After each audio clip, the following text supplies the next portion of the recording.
ನಮಸ್ತೆ ಎಲ್ರಿಗೂ. Hi my dear student. ಸಿ ಇವತ್ತು ನಾವು 7th ಸ್ಟ್ಯಾಂಡರ್ಡ್ದು new syllabus 4th lesson the world of metals and non metals, ಅಂದರೆ ಲೋಹ ಮತ್ತು ಅಲೋಹಗಳ ಪ್ರಪಂಚ ಹೇಗಿದೆ, ಲೋಹಗಳು ಮತ್ತು ಅಲೋಹ, ಮೆಟಲ್ಸ್ ಮತ್ತು ನಾನ್ ಮೆಟಲ್ಸ್ದು ವರ್ಡ್ ಹೇಗಿದೆ ಅಂತೇಳಿ ತಿಳ್ಕೊಳ್ಳೋಣ. ಏನು ಫಸ್ಟ್ ಆಫ್ ಆಲು ಮೆಟಲ್ಸ್ ಅಂದರೆ ಯಾವುದು, ನಿಮಗೆ ಒಂದು ಪೆನ್ನು ಲಿಸ್ಟ್ ಮಾಡೋಕ್ಕಾಗತ್ತಾ? ಮೆಟಲ್ಸ್ ಎಲ್ಲ ಯಾವುದೆಲ್ಲ ಮೆಟಲ್ಸು, ಒಂದು 10 ಎಕ್ಸಾಂಪಲ್ಸ್ನ ಕೊಡಿ. ನಾನ್ ಮೆಟಲ್ಸ್ ಅಂದರೆ ಯಾವುದೆಲ್ಲ, ಇವುಗಳಿಗೆ ಒಂದು 10 ಮೆಟಲ್ಸ್ ಆ್ಯಂಡ್ ನಾನ್ ಮೆಟಲ್ಸ್ ಅಂತ ಹಾಕ್ಕೊಂಡು ಒಂದು 10 ಆಬ್ಜೆಕ್ಟ್ಸ್ಗಳನ್ನ ಒಂದು ಲಿಸ್ಟ್ ಮಾಡಿ ಅದನ್ನು ಕಮೆಂಟಲ್ಲಿ ತಿಳಿಸಿ. ಟ್ರೈ ಮಾಡಿ. ನಿಮಗೆ ಗೊತ್ತಿರ್ತಕ್ಕಂತಹ ಮೆಟಲ್ಸ್ಗಳು ಯಾವುದು, ನಾನ್ ಮೆಟಲ್ಸ್ ಅಂತ ಯಾವುದನ್ನು ಕರೀತಾರೆ ಅಂತ, ಬಿಕಾಸ್ ನೀವು 6th ಸ್ಟ್ಯಾಂಡರ್ಡ್ ಓದಿರ್ತೀರ, ಅದು ನೆನಪಿದ್ರೆ. ಸಿ ನೆಕ್ಸ್ಟ್ ಇದರಲ್ಲಿ ನೋಡೋಣ. Yashwant and Anandi live in a village in Rajasthan. Yashwant ಮತ್ತು ಆನಂದಿ ಎಂಬ ಇಬ್ಬರು ರಾಜಸ್ಥಾನದ ಒಂದು ಹಳ್ಳಿಯಲ್ಲಿ ವಾಸ ಮಾಡ್ತಿದ್ದಾರೆ. Their school has assigned them a project to learn about craft persons who work with metals. ಅವ್ರ ಸ್ಕೂಲಿಂದ ಒಂದು ವರ್ಕ್ನ ಕೊಟ್ಟಿದ್ದಾರೆ. ನೀವು ಒಂದು ಪ್ರಾಜೆಕ್ಟನ್ನು ರೆಡಿ ಮಾಡಬೇಕು. ಏನು, craft persons who work with metal, ಯಾರು ಲೋಹಗಳ ಜೊತೆ ಮೆಟಲ್ಸ್ ಜೊತೆ ವರ್ಕ್ ಮಾಡ್ತಾರೋ ಅವ್ರ ಬಗ್ಗೆ ಒಂದು ಪ್ರಾಜೆಕ್ಟನ್ನು ರೆಡಿ ಮಾಡಬೇಕು ಅಂತೇಳಿ. They decide to visit the local iron smiths who practice this craft. ಇದಕ್ಕೆ ಇವರು ಒಂದು ತೀರ್ಮಾನ ಮಾಡಿದ್ರು. ಅವ್ರ ಊರಿನಲ್ಲೇ ಇರ್ತಕ್ಕಂತಹ ಕಬ್ಬಿಣದ ಅಂಗಡಿ ಅಥವಾ ಕಬ್ಬಿಣ ಮಾಡುವಂತಹ ವರ್ಕ್ಶಾಪ್ಸ್ಗಳು ಅಂತ ಏನು ಕರಿತೀವಿ, ಕಬ್ಬಿಣದ ಅಂಗಡಿಗಳು, ಅಲ್ಲಿ ಯಾವುದಿದೆ ಕಬ್ಬಿಣದಿಂದ ತಯಾರು ಮಾಡ್ತಕ್ಕಂತಹ ಒಂದು ಅಂಗಡಿ, ಅಲ್ಲಿಗೆ ವಿಸಿಟ್ ಮಾಡಬೇಕು, ಅಲ್ಲಿಗೆ ಭೇಟಿ ಕೊಡಬೇಕು ಅಂತೇಳಿ ತೀರ್ಮಾನ ಮಾಡ್ತಾರೆ. Yashwant and Anandi request their grandfather to accompany them. Yashwant ಮತ್ತು ಆನಂದಿ ಏನು ಮಾಡಿದ್ರು, ಅವರ ಗ್ರ್ಯಾಂಡ್ ಫಾದರ್, ಅವ್ರ ತಾತ ಇದ್ದಾರಲ್ಲ, ಅವ್ರ ಹತ್ರ ರಿಕ್ವೆಸ್ಟ್ ಮಾಡ್ಕೊಳ್ತಿದ್ದಾರೆ. ಅಂದರೆ ತಮ್ಮ ಜೊತೆ ಕಂಪ್ನಿ ಕೊಡೋದಕ್ಕೆ. ಅವರಿಬ್ಬರೇ ಹೋಗ್ಬೇಕಲ್ವಾ, ನಾವೇನೇ ಮಾಡಬೇಕು ಹೋಗ್ಬೇಕಾದ್ರೂ ಗೊತ್ತಾಗಲಿಲ್ಲ ಅಂದರೆ ದೊಡ್ಡವ್ರಿಗೆ ಕರ್ಕೊಂಡು ಹೋಗ್ತೀವಿ. ಹಾಗೆ ಅವ್ರ ತಾತನ ಕರಿತಿದ್ದಾರೆ ಆ ಒಂದು ಕಬ್ಬಿಣದ ಅಂಗಡಿಗೆ, ಕಬ್ಬಿಣ ಮಾಡುವಂತಹ ವರ್ಕ್ಶಾಪ್, ಅಲ್ಲಿ ಅದ್ರ ಹತ್ರ ಹೋಗೋಕ್ಕೆ ನಮ್ಮ ಜೊತೆ ಕಂಪ್ನಿ ಕೊಡಿ, ನಮ್ಮ ಜೊತೆಗೆ ಬನ್ನಿ ಅಂತೇಳಿ ಅವ್ರ ಹತ್ರ ರಿಕ್ವೆಸ್ಟ್ ಮಾಡ್ಕೋತಿದ್ದಾರೆ. They are curious to learn how these iron smiths make different items for daily use. ಇವರಿಬ್ಬರು ಸಹ ತುಂಬ ಉತ್ಸುಕರಾಗಿದ್ದಾರೆ, ತುಂಬ ಆಸಕ್ತಿಯಾಗಿದ್ದಾರೆ. ಐರನ್ ಕಬ್ಬಿಣದ ವಸ್ತುಗಳನ್ನು ಹೇಗೆ ಮಾಡ್ತಾರೆ, ಅದನ್ನು ಪ್ರತಿದಿನದ ನಮ್ಮ ಲೈಫಲ್ಲಿ ಹೇಗೆ ಅದನ್ನು ಉಪಯೋಗಿಸ್ತಾರೆ, ಅದನ್ನು ಮಾಡೋದು ಹೇಗೆ, ಅದನ್ನು ಯಾವ ರೀತಿ ಬಳಸ್ತಾರೆ, ಕಬ್ಬಿಣವನ್ನು ಯಾವ ರೀತಿ ವಸ್ತುಗಳಾಗಿ ಮಾಡ್ತಾರೆ, ಬೇರೆ ಬೇರೆ ಐಟಮ್ಗಳನ್ನ ಹೇಗೆ ಮಾಡ್ತಾರೆ ಅಂತ ತಿಳ್ಕೊಳ್ಳೋದಕ್ಕೆ ಬಹಳ ಆಸಕ್ತಿಯನ್ನು ಇಟ್ಕೊಂಡಿದ್ದಾರೆ, ಕುತೂಹಲದಿಂದ ಇದ್ದಾರೆ. They interact with an elderly craft persons Sudarshan uncle. Craft person ಆದಂತಹ ಸುದರ್ಶನ್ ಅಂಕಲ್ ಎಂಬ ಒಬ್ಬ ಹಿರಿಯರ ಜೊತೆಯವರು ಮಾತಾಡ್ತಿದ್ದಾರೆ. ಏನು, ಯಶವಂತ್ ಕೇಳ್ತಿದ್ದಾನೆ,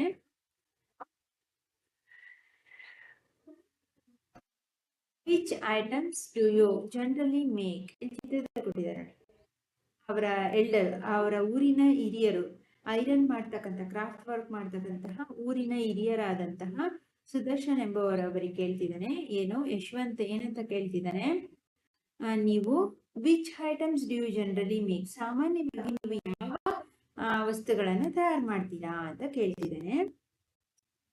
ನೋಡಿ, ತಾತನ ಜೊತೆ ಯಶವಂತ್ ಮತ್ತೆ ಆನಂದಿ ಬಂದಿದ್ದಾರೆ. ಇಲ್ಲಿ ಅವರು ಹಳ್ಳಿಯಲ್ಲಿ ಮಾಡ್ತಕ್ಕಂಥ ಕಬ್ಬಿಣ ತಯಾರು ಮಾಡ್ತಕ್ಕಂಥ ಅಂಗಡಿಗೆ, ಕಬ್ಬಿಣದ ವಸ್ತುಗಳನ್ನ ಮಾಡ್ತಕ್ಕಂಥ ಅಂಗಡಿಗೆ ಸುದರ್ಶನ್ ಅವರು ಆನ್ಸರ್ ಮಾಡ್ತಿದ್ದಾರೆ ಅಂತ. Generally we make items of daily use such as flat pans, tawas, buckets, bottles, tongues, chimtas, and farming tools like spades, paras, axes, kuladis, trowels, kurpis, and rakes, jillies.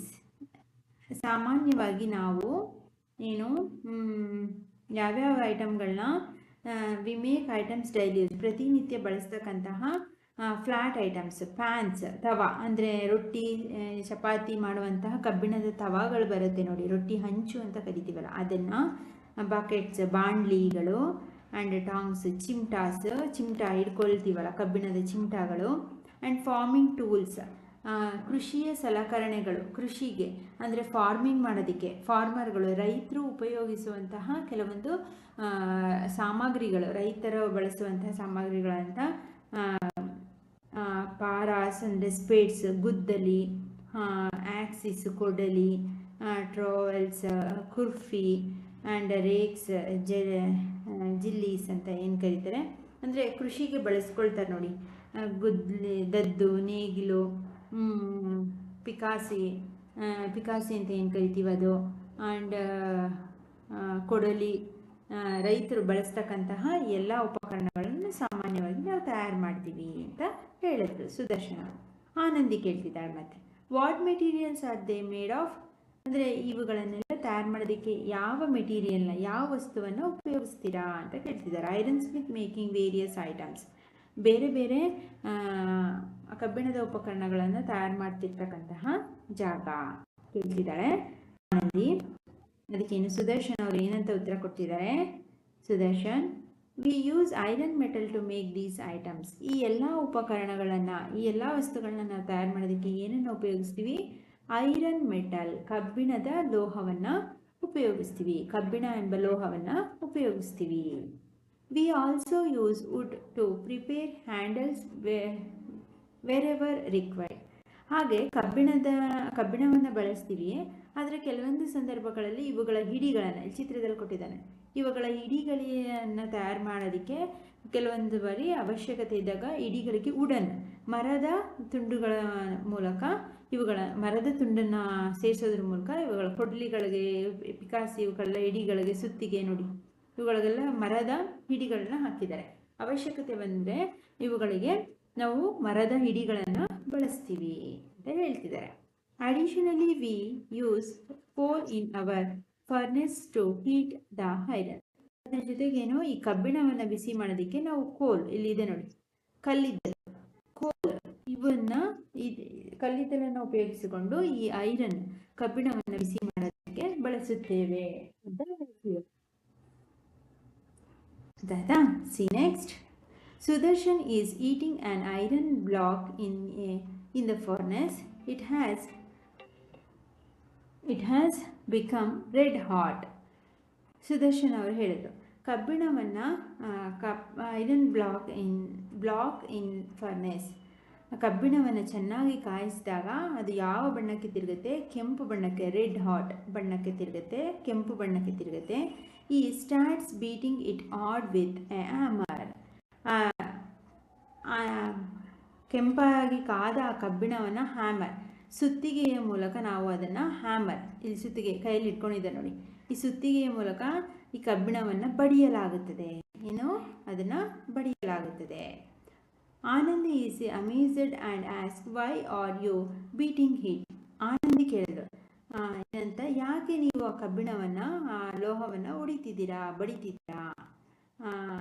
Beet ಮಾಡ್ತಾ ಇದ್ದೀರಾ ಅಂತ. ಸುದರ್ಶನ್ ಅವರು, I am beating it to shape it into an axe, ಯಾಕೆ ನಾನು ಅದನ್ನು ಹೊಡಿತಿದ್ದೀನಿ ಅಂತ ಅಂದರೆ ಅದನ್ನು ತಟ್ಟಿ, ಅದನ್ನು ಆಕ್ಸೆ ಅಂದರೆ ಕೊಡಲಿ ಮಾಡೋದಕ್ಕೆ, ಅದಕ್ಕೆ ಬೇಕಾದ ಆಕಾರವನ್ನು ಪಡ್ಕೊಳ್ಳೋಕೆ, ಕೊಡಲಿ ತಯಾರು ಮಾಡೋದಕ್ಕೆ ಬೇಕಾದ ಬೇಕಲ್ಲ, ಕೊಡಲಿನ ತಯಾರು ಮಾಡಬೇಕು, ಹಾಗಾಗಿ ಅದಕ್ಕೆ ಬೇಕಾದಂಥ ಆಕಾರಕ್ಕೆ ತರಲು ನಾನು ಅದನ್ನು ಏನು ಮಾಡ್ತಿದ್ದೀನಿ, ಬೀಟಿಂಗ್, ಶೇಪ್ ಬೇಕಲ್ಲ, ಕೊಡಲಿ ಆಕಾರದ ಶೇಪ್ ಬೇಕು, ಹಾಗಾಗಿ ಅದನ್ನು ಬೀಟಿಂಗ್, ಹೊಡಿತಾ ಇದ್ದೀನಿ. Anandi, wow, a piece of iron can be beaten into a flat shape, ಹಾಗಾದರೆ ಒಂದು ತುಂಡು ಕಬ್ಬಿಣವನ್ನು ನಾವು ಚೆನ್ನಾಗಿ ಕಾಯಿಸಿ ಬಡಿಯುವುದರ ಮೂಲಕ ಅದನ್ನು ಏನು ಮಾಡ್ಬೋದು, ಪ್ಲೇಟ್, ಹಾಳೆಯ ರೂಪಕ್ಕೆ ತರಬಹುದು ಅಂತೇಳಿ ಅವಳಿಗೆ ಅರ್ಥ ಆಯಿತು. Beaten in a flat shape, ಹಾಳೆಯ ಆಕಾರಕ್ಕೆ ತರಬಹುದು. Can we do this with other metals as well, ಹಾಗಾದರೆ ನಾವು ಬೇರೆ ಇತರ ಲೋಹಗಳನ್ನ, ಬೇರೆ ಮೆಟಲ್ಸ್, ಈಗ ಐರನ್ ಆಯಿತು, ಕಾಪರ್ ಇರ್ಬೋದು, ಅಲ್ಯೂಮಿನಿಯಂ, ಈ ಥರ ಲೋಹಗಳನ್ನು ನಾವು ಇದೇ ರೀತಿ ಮಾಡ್ಬೋದಾ ಅಂತ ಕ್ವಶನ್ ಕೇಳ್ತಿದ್ದಾರೆ. You may also have many such questions. Let us explore what else we can do with metals. ಹೀಗೆ ನಿಮ್ಮಲ್ಲಿ ಅನೇಕ ಕ್ವಶನ್ಗಳಿರುತ್ತೆ ಲೋಹಗಳ ಕುರಿತು, ಅದರನ್ನ ನಾವು ಎಕ್ಸ್ಪ್ಲೋರ್ ಮಾಡೋಣ. ಅಂದರೆ ಇವರು ಇಂಟ್ರೊಡಕ್ಷನ್ನ ಕೊಟ್ಟರು. ಮೆಟಲ್ನ ಗುಣಲಕ್ಷಣ ಯಾವ ರೀತಿ ಇರುತ್ತೆ ಅನ್ನೋದಕ್ಕೆ ಒಂದು ನಿಮಗೆ ಅರ್ಥ ಆಯ್ತಾ? ಅಂದರೆ ಲೋಹಗಳನ್ನು ತಟ್ಟಿ ಬಡಿದು ಅವುಗಳನ್ನ ಬಡಿಯೋದ್ರಿಂದ ನಮಗೆ ಬೇಕಾದ ಆಕಾರಕ್ಕೆ ಶೇಪ್ಸ್ನ ನಮಗೆ ಬೇಕಾದ ಶೇಪ್ಗಳನ್ನ ಕೊಡಬಹುದು ಅಂತೇಳಿ ಒಂದು ಇಂಟ್ರೊಡಕ್ಷನ್, ಲೋಹದ ಒಂದು ಪ್ರಾಪರ್ಟೀಸ್ನ ಒಂದು ಗುಣಲಕ್ಷಣವನ್ನು ನಮಗೆ ತಿಳಿಸ್ಕೊಟ್ರು. ಅರ್ಥ ಆಯ್ತಾ? ಈಗ 4.1 ನೋಡಿ, ಪ್ರಾಪರ್ಟೀಸ್ ಆಫ್ ಮೆಟೀರಿಯಲ್ಸ್. ಆ ಒಂದು ಮೆಟೀರಿಯಲ್ಸ್ನ ಗುಣಲಕ್ಷಣಗಳು ಏನು? 4.1.1 ಮ್ಯಾಲಿಯಬಿಲಿಟಿ. ಮ್ಯಾಲಿಯಬಿಲಿಟಿ ಅಂದರೆ ಏನು? ಇಲ್ಲಿ ಈಗ ನೀವು ಇಷ್ಟೊತ್ತು ಓದಿದ್ರಿ ಅಲ್ವಾ, ಒಂದು ಲೋಹವನ್ನು ಏನು ಮಾಡ್ತೀವಿ, ಬಡಿಯೋದು, ಅವುಗಳನ್ನು ಹಾಳೆಗಳ ರೂಪದಲ್ಲಿ ತಟ್ಟಿ ಅವುಗಳನ್ನು ಹಾಳೆಗಳ ರೂಪದಲ್ಲಿ ತರ್ತೀವಿ. ಅಂದರೆ ಮೆದುವಾಗಿಸುವುದು, ಅಂದರೆ ಅವುಗಳನ್ನ ಮ್ಯಾಲಿಯಬಲ್, ಕಾಯಿಸಿದಾಗ ಅದು ಸುಲಭವಾಗಿ ಬಾಗುತ್ತೆ ಸುತ್ತಿಗೆಯಿಂದ ಹೊಡೆದಾಗ. ಇದನ್ನು ಮ್ಯಾಲಿಯಬಿಲಿಟಿ ಅಂತೇಳಿ ಕರಿತೀವಿ ನಾವು. ಅದಕ್ಕೊಂದು ಆ್ಯಕ್ಟಿವಿಟಿನ ಕೊಟ್ಟಿದ್ದಾರೆ. Let us explore caution. Conduct this activity under the supervisions of your teacher or an adult. ದೊಡ್ಡವರು ಅಥವಾ ನಿಮ್ಮ ಟೀಚರ್ನ ಸಹಾಯದಿಂದ ಈ ಒಂದು ಆ್ಯಕ್ಟಿವಿಟಿನ ಮಾಡಿ. ಎಚ್ಚರಿಕೆಯವರು, ನೀವಾಗೆ ಪ್ರಯತ್ನ ಮಾಡೋಕ್ಕೆ ಹೋಗ್ಬೇಡಿ, ತೊಂದರೆ ಆಗುತ್ತೆ ಅಂತ. Collect some waste pieces of copper and aluminum, an iron nail, a piece of coal, a pea-sized lump of sulfur, ಗಂಧಕ, and block of wood. ಏನೇನೆಲ್ಲ ತಗೋಬೇಕು? ಕಾಮನ್ ಆಗಿ ವೇಸ್ಟ್ ಪೀಸಸ್, ಕಾಪರ್ ಚೂರು, ತಾಮ್ರದ ತುಂಡು, ಅಲ್ಯೂಮಿನಿಯಂ ತುಂಡು ಅಥವಾ ಐರನ್ ನೇಲ್ ಒಂದು ಮೊಳೆ, ಎ ಪೀಸ್ ಆಫ್ ಕೋಲ್ ಕಲ್ಲಿದ್ದಲಿನ ಒಂದು ಚೂರು, ಪೀ ಸೈಜ್ಡ್ ಒಂದು ಬಟಾಣಿ ಕಾಳು ಗಾತ್ರದ ಸಲ್ಫರ್ ಗಂಧಕ, ಬ್ಲಾಕ್ ಆಫ್ ವುಡ್ ಮರ, ಇಷ್ಟನ್ನು ತೆಗೆದುಕೊಳ್ಳಿ. Recall the chapter materials around us in the grade 3. 6th ಸ್ಟ್ಯಾಂಡರ್ಡಲ್ಲಿ ಮೆಟೀರಿಯಲ್ಸ್ ಅರೌಂಡ್ ಅಸ್ ಎಂಬ ಪಾಠವನ್ನು ನೆನಪಿಸ್ಕೊಳ್ಳಿ. ಸೈನ್ಸ್ ಟೆಕ್ಸ್ಟ್ ಬುಕ್ಕಲ್ಲಿ curiosity and observe the appearance of above items. ಯಾವ ರೀತಿ ಅದು ನೋಡೋದಕ್ಕೆ ಮೇಲ್ಭಾಗಕ್ಕೆ ವಸ್ತುಗಳು ಯಾವ ರೀತಿ ಕಾಣುತ್ತೆ ಅದನ್ನು ನೆನಪಿಸ್ಕೊಳ್ಳಿ. ಆಯುಧೆ ಲಶ್ಚರಸ್, ಈ ಎಲ್ಲ ವಸ್ತುಗಳು ನೋಡೋದಕ್ಕೆ ಒಳಿತಿದೆಯಾ? ಲಶ್ಚರಸ್ ಅಂದ್ರೇನು? ಹೊಳೆಯೋದು, ಹೊಳಪಿದೆಯಾ? Also note whether they are hard or soft and record your observation in table 4.1. ಇಷ್ಟೆಲ್ಲ ತೊಗೊಂಡಿದ್ದೀರಲ್ವಾ? ಈ copper, aluminium, iron, piece of coal, ಇದರಲ್ಲಿ ಯಾವ ವಸ್ತುಗಳು ಲಶ್ಚರಸ್ ಇದೆ, ಒಳೆಯುತ್ತದೆ, ಅದನ್ನು ನೋಡಿ. ಯಾವುದೆಲ್ಲ ಹಾರ್ಡ್ ಇದೆ ಮತ್ತು ಯಾವುದೆಲ್ಲ ಸಾಫ್ಟ್ ಇದೆ, ಯಾವುದು ಗಟ್ಟಿ ಇದೆ ಅಥವಾ ಯಾವುದು ಮೆದುಗಿದೆ, ಅದನ್ನು ಮುಟ್ಟು ನೋಡಿ. ನಿಮ್ಗೇನು ಅನಿಸುತ್ತೆ ಅದನ್ನು ಟೇಬಲ್ 4.1 ಟೇಬಲ್ ಇದೆ, ಅಲ್ಲಿ ಇದನ್ನು ಬರಿತಾ ಹೋಗಿ. ಮೆಟೀರಿಯಲ್ಸ್ ಯಾವ ರೀತಿ ಇದೆ ಅಂತ ಹೇಳಿ ಹೇಳ್ತಿದ್ದಾರೆ. ಅರ್ಥ ಆಯ್ತಾ? ನಾವು place each of these items one by one on any hard surface and beat them with a hammer. ಈಗ ನೀವು ಏನೇನು ಕಾಪರ್ ಪೀಸ್ನ ತೊಗೊಂಡಿದ್ದೀರಾ, ಅಲ್ಯೂಮಿನಿಯಂ ಪೀಸು, ಕೋಲ್ ಕಲ್ಲಿದ್ದಲಿನ ಒಂದು ಪೀಸು, ಹಾಗೆ ಒಂದು ವುಡನ್ ಪೀಸು, ಮರದ ತುಂಡು, ಹಾಗೆ ಸಲ್ಫರ್ ಗಂಧಕ, ಇಷ್ಟನ್ನು ತೊಗೊಂಡಿದ್ದೀರಾ. ಒಂದೊಂದನ್ನೇ ಒಂದು ಗಟ್ಟಿ ಇರ್ತಕ್ಕಂಥ ಜಾಗದಲ್ಲಿ ಹಾರ್ಡ್ ಸರ್ಫೇಸ್, ನೆಲದ ಮೇಲೋ ಅಥವಾ ಒಂದು ಕಲ್ಲಿನ ಮೇಲೋ ಇಟ್ಟು ಇವುಗಳನ್ನ ಪ್ರತಿಯೊಂದು ಒನ್ ಬೈ ಒನ್ ಒಂದಾದ್ಮೇಲೆ ಒಂದನ್ನು ಇಟ್ಟು ಅದನ್ನು ಏನು ಮಾಡಿ, ಹ್ಯಾಮರ್ ಸುತ್ತಿಗೆಯಿಂದ ಹೊಡೆಯಿರಿ. What do you think will happen? ಏನಾಗುತ್ತೆ ಗಮನಿಸಿ. Do the objects become slightly flatted or do they break into pieces? ಇಲ್ಲಿ ಸುತ್ತಿಗೆಯಿಂದ ಫಸ್ಟ್ ಏನೋ ಇಲ್ಲಿ ಚಿತ್ರದಲ್ಲಿ ಕೊಟ್ಟಿದ್ದಾರೆ, ಮೊಳೆ, ಐರನ್ ಪೀಸ್, ನೇಲ್ ಹೊಡೆದಿದ್ದಾರೆ. ನೀವು ಹ್ಯಾಮರ್ ಸುತ್ತಿಗೆಯಿಂದ ವಸ್ತುವಿನ ಮೇಲೆ ಹೊಡೆದಾಗ ಅದು ಫ್ಲ್ಯಾಟ್ ಆಗುತ್ತಾ, ಅಂದರೆ ಸ್ವಲ್ಪ ಅದು ತಗ್ಗಾಗುತ್ತಾ, ಅಂದರೆ ಆ ಮೊಳೆನ ಚೆನ್ನಾಗಿ ಹೊಡೆದ್ರೆ ಅದ್ರ ಮೇಲ್ಭಾಗ ಫ್ಲ್ಯಾಟ್ ಎಂಡ್ ಆಗಿ ಸ್ಲೈಟಾಗಿ ಫ್ಲ್ಯಾಟ್ ಆಗುತ್ತಾ ಅಥವಾ ಪೀಸ್ ಆಗುತ್ತಾ, ಸಣ್ಣ ಸಣ್ಣ ತುಂಡುಗಳಾಗುತ್ತಾ, ಒಡೆದೋಗುತ್ತಾ, ಇದನ್ನು ಗಮನಿಸಿ. Record your observation in table 4.1. ಏನು ನಿಮ್ಮ ಉತ್ತರ? ಅವುಗಳನ್ನ ನೀವು ಮಾಡಿ ಸಹ ನೋಡಿ. ಅಂದರೆ ಟೀಚರ್ಸ್ ಮಾಡಿ ತೋರಿಸ್ತಾರೆ ಅಥವಾ ನಿಮ್ಮ ಮನೇಲಿ ಯಾರಾದರೂ ದೊಡ್ಡವರಿದ್ರೆ ಅವ್ರ ಮುಖಾಂತರ ಮಾಡಿ. ನೀವೇ ಈ ಎಕ್ಸ್ಪೆರಿಮೆಂಟ್ನ ಮಾಡೋಕ್ಕೆ ಹೋಗ್ಬಿಡಿ. ಏನಾದರೂ ಕೈಗೆ ಡ್ಯಾಮೇಜು ಅಥವಾ ತೊಂದರೆ ಮಾಡ್ಕೊಳ್ತೀರಾ, ಈ ಎಕ್ಸ್ಪೆರಿಮೆಂಟ್ ಮಾಡುವಾಗ ಗಮನಿಸಿ ಏನೇನಾಗುತ್ತೆ ಅಂತ. ಸ್ವಲ್ಪ ತಗ್ಗಾಗುತ್ತೆ ಮೊಳೆಗೆ ಸುತ್ತಿಗೆಯಿಂದ ಹೊಡೆದಾಗ, ಅಲ್ವಾ? ಅದನ್ನೆಲ್ಲ ಗಮನಿಸಿ ಈ ಒಂದು ಟೇಬಲ್ನಲ್ಲಿ ಫಿಲ್ ಮಾಡಿ. Beating an iron nail with hammer, ಸುತ್ತಿಗೆಯಿಂದ ಕಬ್ಬಿಣದ ಮೊಳೆಯನ್ನು ಹೊಡೆಯುತ್ತಿರುವಂಥದ್ದು ಚಿತ್ರ ಆಯಿತಾ? ಓಕೆ, ಇಷ್ಟರಲ್ಲಿ ನೆಕ್ಸ್ಟ್ ಕ್ಲಾಸ್ನಲ್ಲಿ ಟೇಬಲ್ನ ಫಿಲ್ ಮಾಡೋಣ. Appearance, hardness and effect of hammering of different objects or materials. ನೋಡೋದಕ್ಕೆ ಹೇಗೆ ಕಾಣುತ್ತೆ, ಅದು ಗಟ್ಟಿ ಇರುತ್ತಾ ಅಥವಾ ಸಾಫ್ಟ್ ಇರುತ್ತಾ, ಅಥವಾ ಸುತ್ತಿಗೆ ಹ್ಯಾಮರಿಂಗ್ ಮಾಡಿದಾಗ ಆಬ್ಜೆಕ್ಟ್ಸ್ ಮೆಟೀರಿಯಲ್ಸ್ ಯಾವ ರೀತಿ ಆಗುತ್ತೆ, ಅದನ್ನೆಲ್ಲ ನೆಕ್ಸ್ಟ್ ಕ್ಲಾಸಲ್ಲಿ ಕಂಟಿನ್ಯೂ ಮಾಡೋಣ. ಈ ಟೇಬಲ್ನ ಫಿಲ್ ಮಾಡೋಣ. ಏನಾದ್ರು ಡೌಟ್ಸ್ ಇತ್ತು ಅರ್ಥ ಆಗಲ್ಲ ಅಂದರೆ ಕಾಮೆಂಟ್ ಮಾಡಿ. ಆ್ಯಂಡ್ ಆದಷ್ಟು ಈ ವಿಡಿಯೋನ ಶೇರ್ ಮಾಡಿ. ಇದು ಇಂಟ್ರೊಡಕ್ಷನು ಆ್ಯಂಡ್ ನ್ಯೂ ಸಿಲೆಬಸ್ ಆಗಿರೋದ್ರಿಂದ ಸ್ವಲ್ಪ 2 or 3 ಟೈಮ್ ಆಡಿಯೋನ ಕೇಳಿ.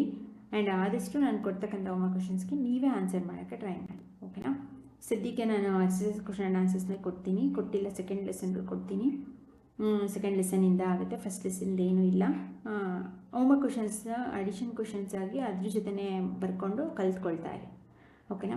ಓಕೆ ಮೈ ಡಿಯರ್ ಸ್ಟೂಡೆಂಟ್, ಇಷ್ಟರಲ್ಲಿ ನೆಕ್ಸ್ಟ್ ಕ್ಲಾಸಲ್ಲಿ ಇಲ್ಲಿಂದ ಕಂಟಿನ್ಯೂ ಮಾಡೋಣ ಟೇಬಲಿಂದ. ಓಕೆನಾ? ಆದರೆ ನೀವೇ ಫಿಲ್ ಮಾಡೋಕ್ಕೆ ಟ್ರೈ ಮಾಡಿ. ಅಂದರೆ ಪೀಸ್ ಆಫ್ ಕಾಪರ್ ಅದು ನೋಡೋದಕ್ಕೆ ಹೇಗಿದೆ, ಆ್ಯಂಡ್ ಅದು ಹಾರ್ಡ್ ಇದೆಯಾ ಸಾಫ್ಟ್ ಇದೆಯಾ, ಎಫೆಕ್ಟ್ಸ್ ಆಫ್ ಹ್ಯಾಮರಿಂಗ್, ಅದನ್ನು ಹ್ಯಾಮರ್ ಸುತ್ತಿಗೆಯಿಂದ ಹೊಡೆದ್ರೆ ಏನಾಗುತ್ತೆ, ಇದನ್ನು ಆದಷ್ಟು ಈ ಟೇಬಲ್ನ ಹೋಮ್ವರ್ಕ್ ಕೊಡಲಾ, ಟ್ರೈ ಮಾಡಿರಿ. ನೆಕ್ಸ್ಟ್ ಕ್ಲಾಸಲ್ಲಿ ನಾವು ಡಿಸ್ಕಸ್ ಮಾಡಿ ಟೇಬಲ್ನ ಫಿಲ್ ಮಾಡೋಣ. ಓಕೆನಾ? ನೀವೇ ಸ್ವಲ್ಪ ಇಮ್ಯಾಜಿನ್ ಮಾಡಿಕೊಂಡು ಅಥವಾ ನಿಮ್ಮ ಕ್ಲಾಸಲ್ಲಿ ಮಾಡಿಸಿದ್ರೆ ಟ್ರೈ ಮಾಡಿ, ಇಲ್ಲ ಹೇಗಾಗುತ್ತೆ ಅಂತೇಳಿ ಆನ್ಸರ್ ಮಾಡೋದಕ್ಕೆ ಟ್ರೈ ಮಾಡಿರಿ, ಇಲ್ಲ ನೆಕ್ಸ್ಟ್ ಕ್ಲಾಸಲ್ಲಿ ನಾವು ಫಿಲ್ ಮಾಡೋಣ. Okay my dear student, thank you.